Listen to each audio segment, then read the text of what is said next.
So good afternoon, everyone. This is Audrey Russo, President and CEO of the Pittsburgh Technology Council. Always glad to be here at 12 noon.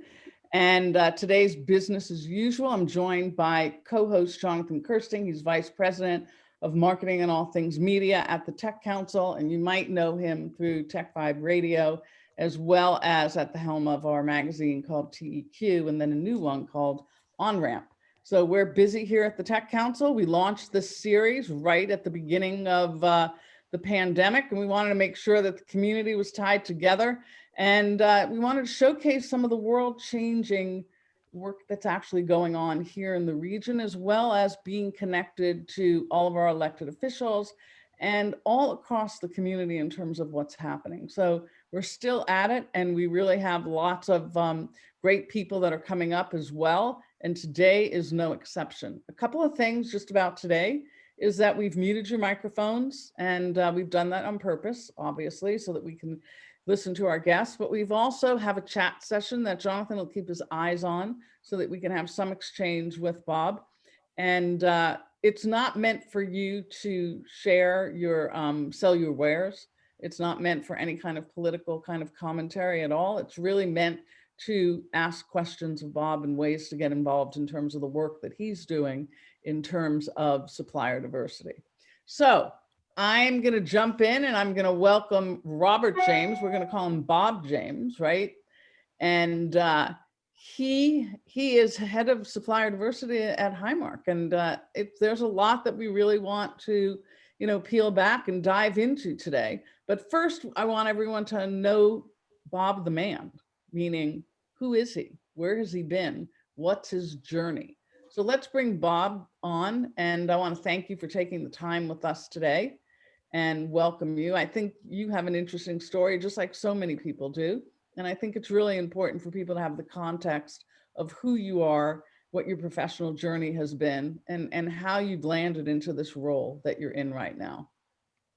So you want to start? Where do you want to start, Bob? Thank you so much, Audrey. Thank you for the kind introduction. I am really happy and excited to be on this webinar today. The Technology Council that you've been able to build is phenomenal. And so just wanted to let you know that I hope you continue to do the great work that you've been doing.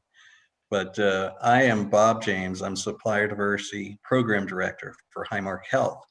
And it's something that I'm very passionate about. But to take a step back, I want to tell you a little bit about who I am. I'm a Pittsburgher, grew up in the airport area, and I'm the product of an entrepreneurial couple. And so we had a healthcare business growing up, and some of you may be familiar with Coraopolis Health Center. And we also had McKees Rocks Health Center. And so our table talk conversation often revolved around healthcare issues. It revolved around health services that we offered or could offer. But it also revolved around things that a typical entrepreneur would talk about: payroll. Are we going to be able to make payroll? How do you make payroll? And access to capital, real estate. Do you want to lease? Do you want to own? And ultimately, management. I was for many years, when I was in my teenage years, I worked during the summers. But then as I got older, I actually worked full time for a length of time, and also as a kind of a consultant. So I'd help to manage the HR, the employees of the company, which always was a lot of fun, and always like to ensure that employees were treated fairly and equitably, and so ultimately I had the opportunity, following a lot of education and a lot of having met a lot of people in Pittsburgh, to even participate in the sale of the company. And so understanding, Wow. at what point is it the right time to sell, and how do you find a buyer? So kind of have seen the full life cycle of a company. It was in business for 52 years before we sold to a local hospital. So that's kind of what I bring to the position, is a sensitivity for kind of what entrepreneurs are going through, and how to find corporate business. We had contracts with trucking companies like Schneider Trucking and Pepsi Cola for opportunities, and we were a diverse supplier. So it's something that I truly understand, some of the sensitivities that a small diverse supplier might have. So that's kind of the core of who I am. I'm what I call a reformed lawyer. I practiced law for 20 plus years. Yep. And I enjoyed it. I started my career as a healthcare lawyer while working for our family company. I also worked for West Bend Hospital. I managed 5 of their practices and also did legal work relating to the acquisition of practices. So I got to know that area well, which ultimately helped me to be able to sell our own business to a hospital. And I also worked as a public finance lawyer. And while cutting my teeth in that area, I worked for the government of the District of Columbia for about 8 years as deputy general counsel. And so I managed our outside pool of attorneys. And so one of the things that was important to the government was that they have a diverse pool of law firms. And so that was one of my responsibilities, to ensure that we had diverse law firms representing the District of Columbia. And I really had an opportunity to see how that could actually lead to results that I think couldn't have been better. They really strengthened our law firms, and they encouraged competition. So that was kind of what I would say formulated my framework and my vision for supplier diversity. It was based on excellence, based on competition, based on recognizing that you could actually elevate your supply chain by having strong suppliers who are diverse as well. Wow. Reform though. So you're never going to go back and practice law? You know, I always leave it as something I can do, but right now I really I want to spend the second part of my career doing what I'm most passionate about, and I'm passionate about diversity and inclusion and how that can elevate a company.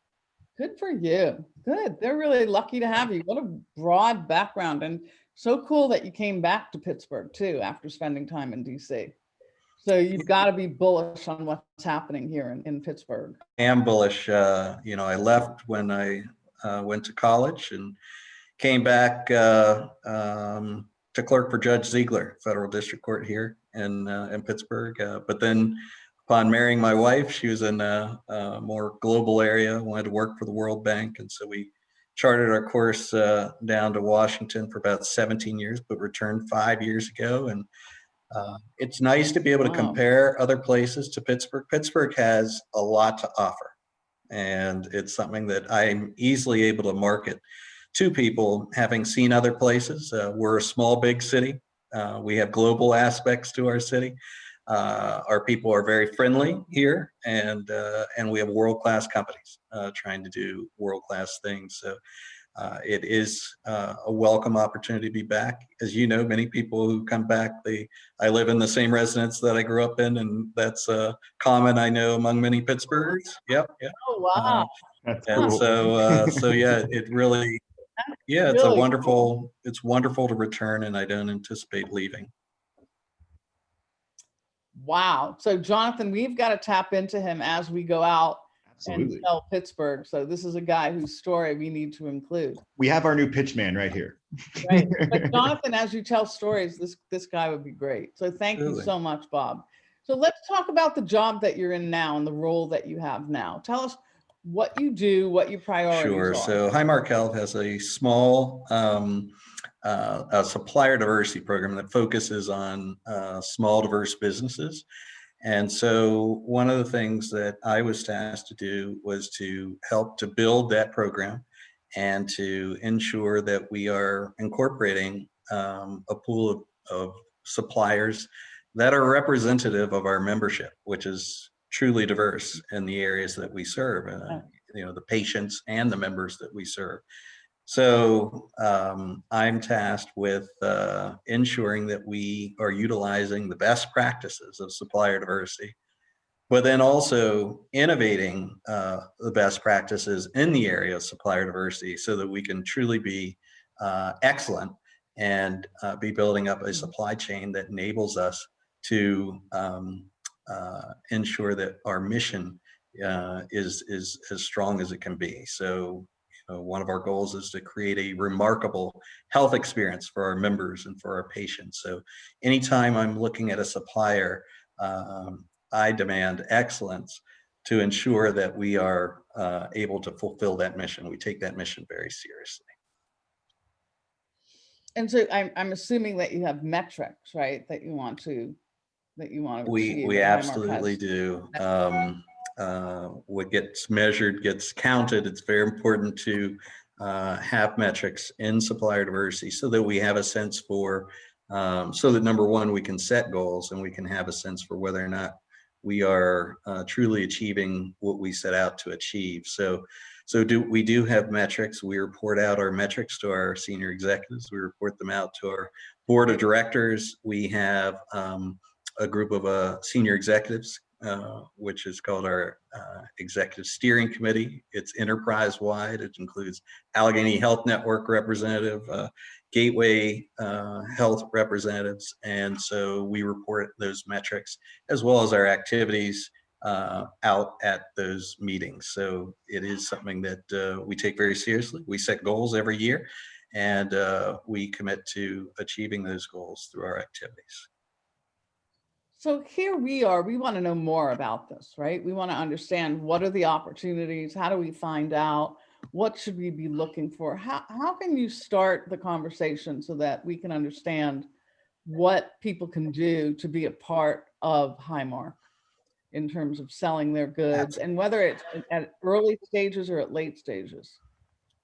Where do we start? Excellent question. So we regularly have activities that engage diverse suppliers, but for any diverse supplier who may be listening, I'd encourage you can Google Highmark and supplier diversity, and you'll be able to register to be a supplier, potential supplier at that website. In addition, we routinely partner with our third-party organization partners, such as the Women's Business Enterprise Council or the Eastern Minority Supplier Development Council.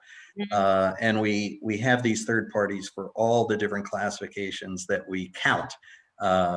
USBLN for disabled-owned business enterprises. And so we routinely engage at their events. But then, of course, we found, and I'd say it's part of the best practice of a world-class company, is when you actually customize an event that is designed for your enterprise. And so we've done that as well, and we can talk about that later. That's our annual Small Diverse Business Forum. And so we involve all of our procurement team members from AHN to Gateway to Highmark for a annual event. That's our premier, what I call pipelining event, where suppliers have an opportunity to learn about the opportunities that Highmark has to offer. They have an opportunity to learn and hear firsthand success stories from suppliers who are currently in our supply chain.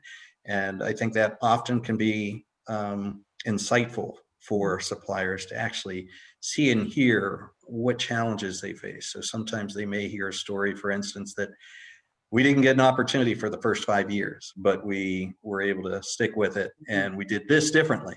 And this is what caused us to be able to engage and find an opportunity. And so those stories of how suppliers are able to kind of turn the corner and find opportunities are something that I think are invaluable to entrepreneurs, so that they can fully understand, is this even a right company for me to be knocking on the door of? Or maybe is there something I should tweak in terms of my capability statement? Is there an expectation of what I should bring to the table when I when and if I were to get that first meeting with your procurement team.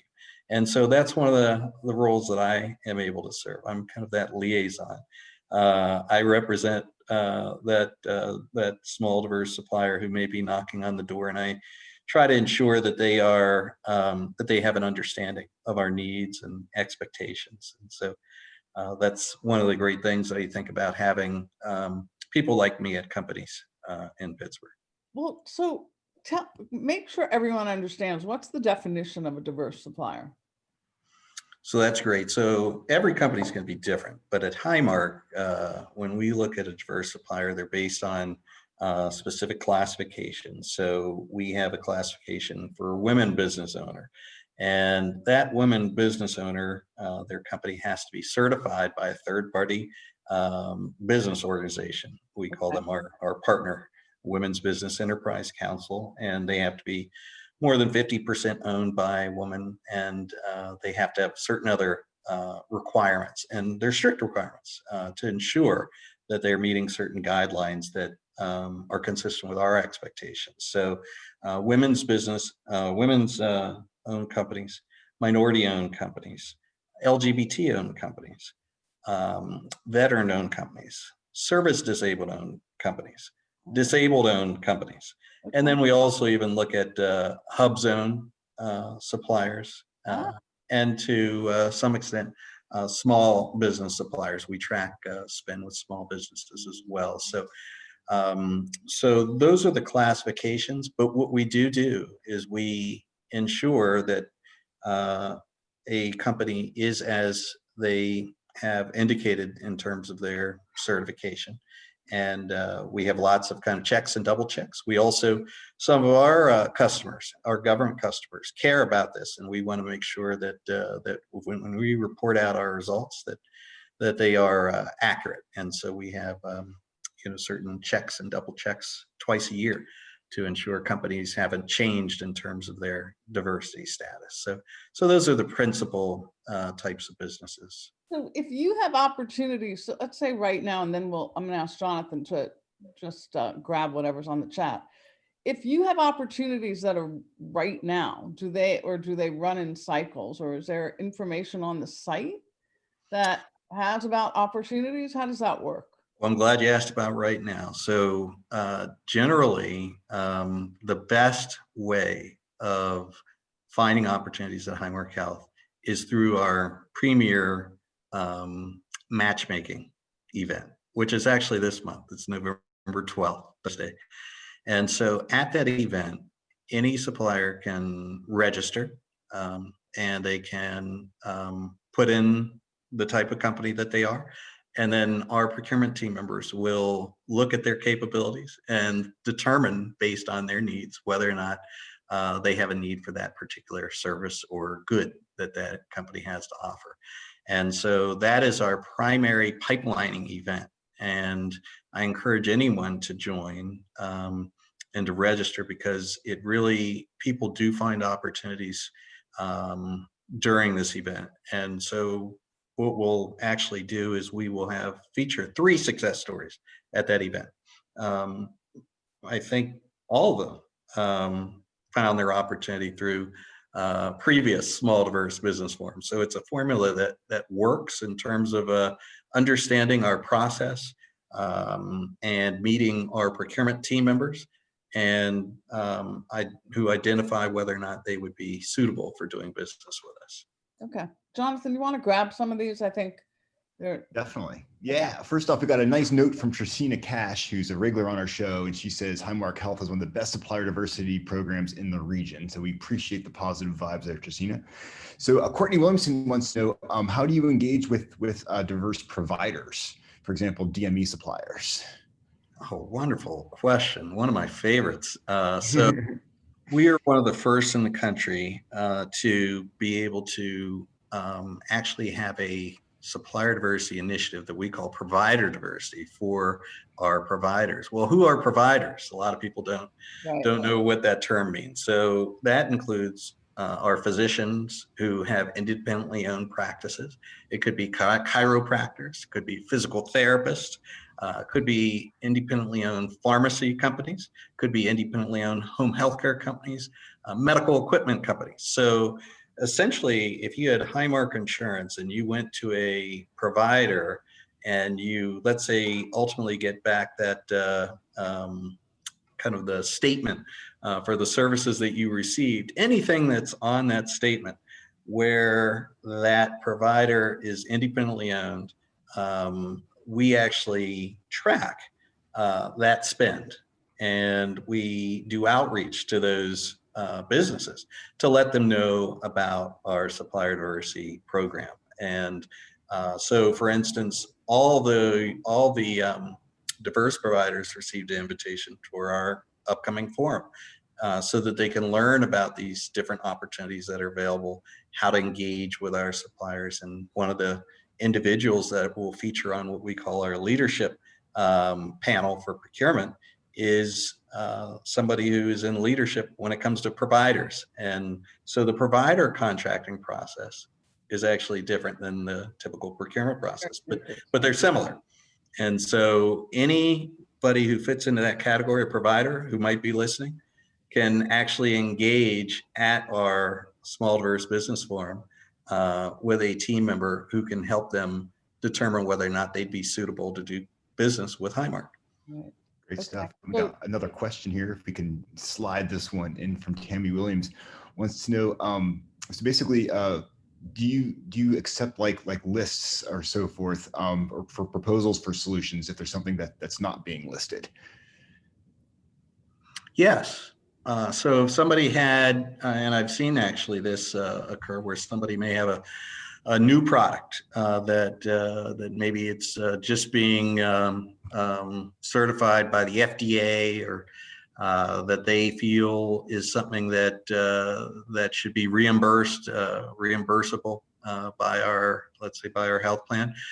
We do have someone who they can talk to. And so and that's part of what we try to do through our supplier diversity program. We try to ensure that there's a door for a conversation for these different suppliers. So you mentioned a provider who has a product that currently, let's say, a health plan may not cover.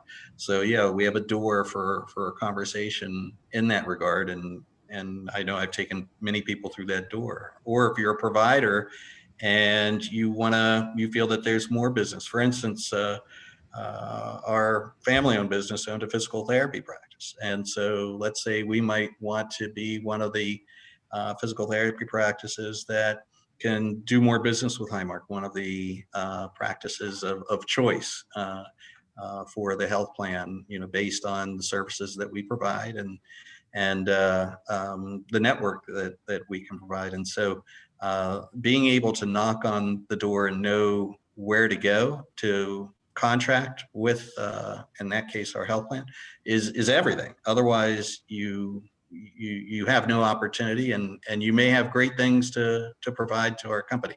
So ensuring that conversation can be had so that we can ensure that we've got the strongest network of providers is really, really key. And one of the things we had, the AMA, an AMA board member, Dr. William McDade, he was our keynote last year as we kicked off our provider diversity program. And one of the things he drove home in relation to provider diversity is that when you have diverse providers, it helps to mitigate health disparities.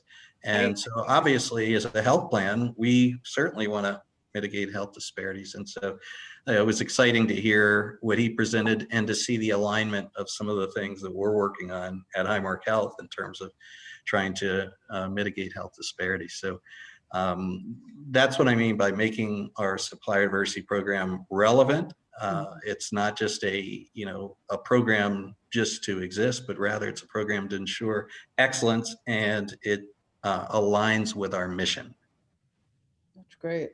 So Jonathan put a link out. I think Ben asked how do companies register for that upcoming event. So what's the date of that event?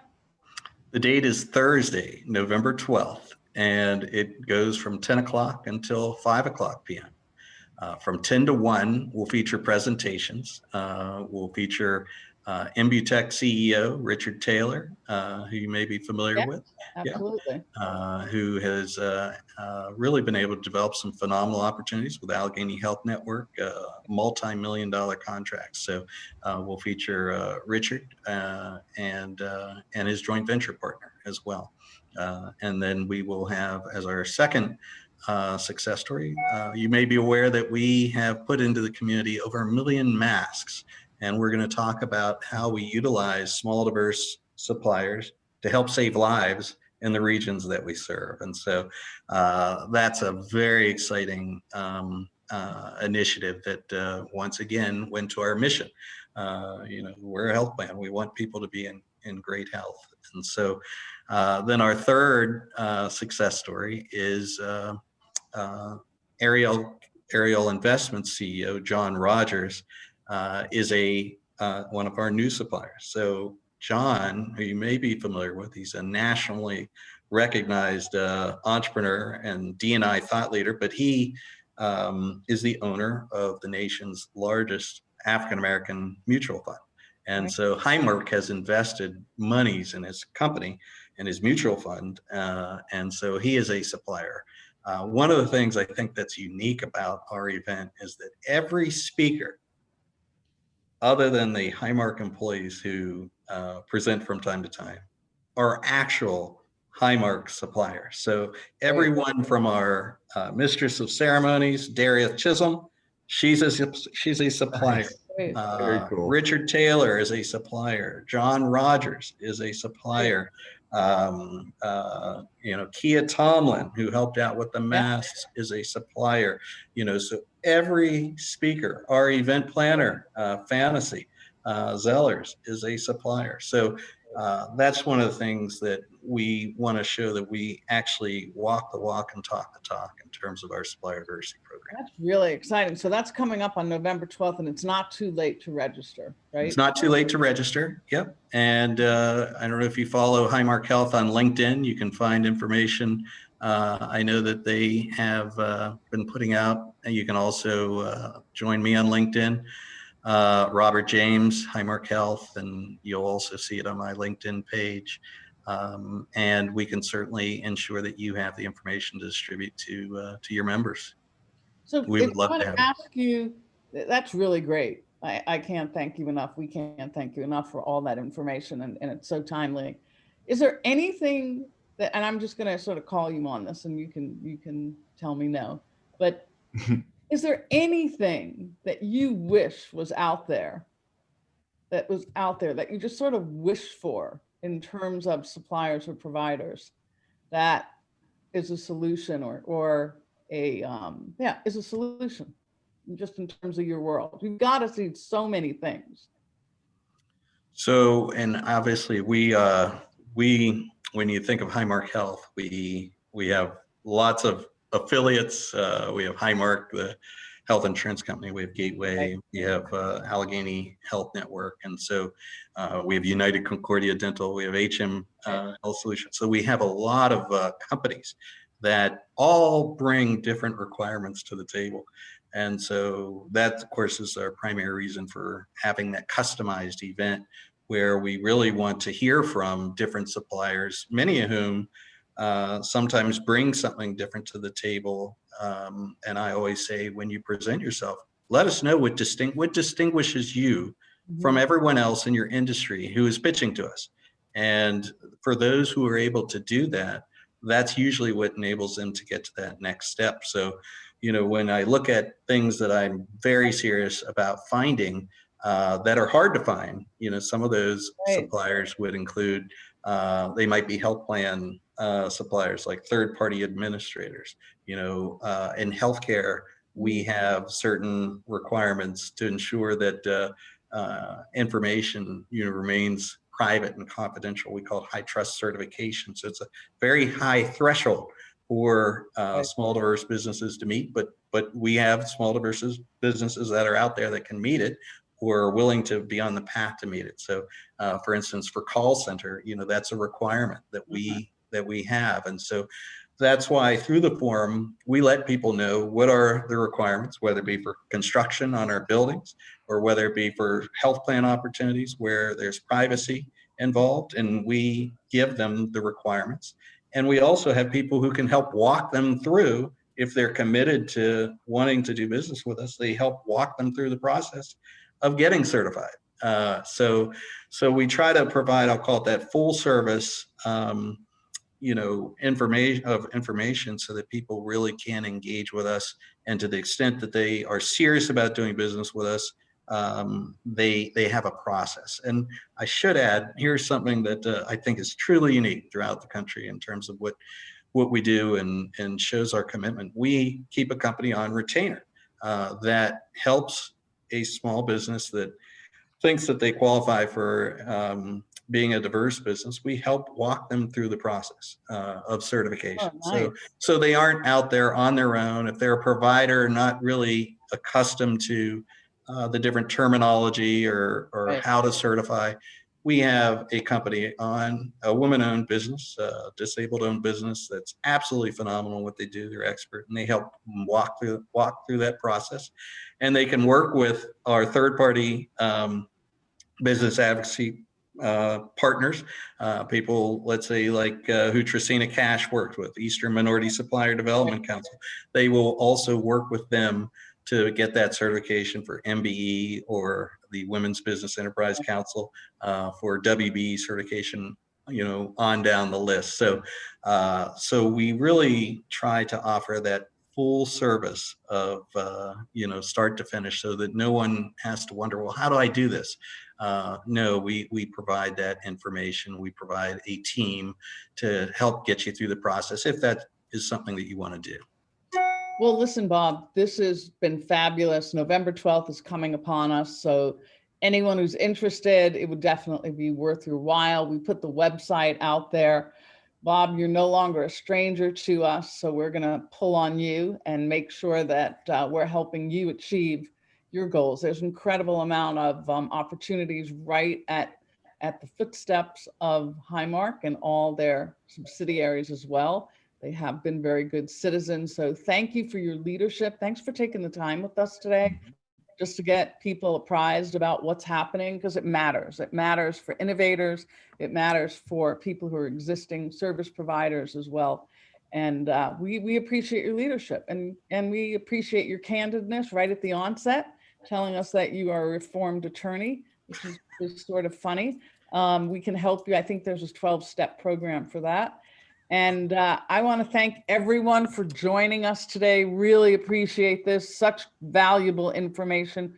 Jonathan, who else is coming on the show this week? Today is Wednesday. Yeah, we're winding down the week. How's it Thursday tomorrow already? And so we have the Alleghenies Angel Fund stopping by tomorrow with Justin Mendel. So that's going to be really cool. Another source to go out to for people seeking capital and entrepreneurial help, which is great.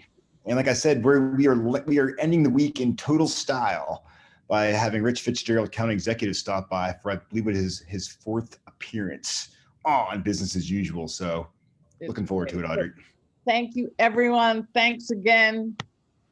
Bob, James, thank you. Thank you for coming back to Pittsburgh and being bullish on all things. Thank you, Audrey. Really appreciate it. Thanks, everyone. We'll see you again tomorrow. Take care. Take care. Thank you. Appreciate it again.